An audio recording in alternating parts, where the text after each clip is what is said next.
C'est un territoire qui s'étend sur près de 15 km de littoral, de Dunkerque à la frontière belge. Des plages immenses, des dunes sauvages, des digues qui attirent chaque année plus de 500 000 visiteurs. Des promeneurs de la région ou venus d'ailleurs. On vient marcher, on vient prendre l'air du grand large et puis quand on rentre à la maison, on est ressourcé. Il y a des points de vue, il y a la mer, voilà, c'est les grands espaces, ça fait du bien. Un grand bol d'air.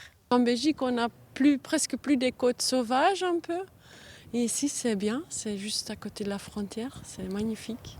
Les dunes de Flandre, un espace naturel préservé où la biodiversité et le patrimoine historique sont protégés. Autant de raisons qui ont poussé le ministère de la Transition écologique à labelliser le territoire Grand Site de France, une première dans le département du Nord. C'est très bien pour le territoire parce que ça va permettre de le promouvoir. Oh, c'est mérité. Ah oui, ça doit être protégé absolument, maintenu. C'est un lieu de biodiversité. Ah oui, c'est à protéger. Réclamé depuis près de 15 ans par les élus locaux, le label Grand Site de France va permettre de valoriser encore davantage les dunes de Flandre auprès des touristes français et étrangers.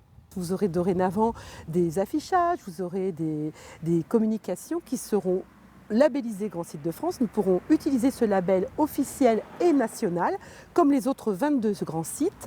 La ferme nord de Zuidcote va d'ailleurs être réhabilitée dans les prochains mois pour devenir la maison d'accueil du Grand Site des dunes de Flandre.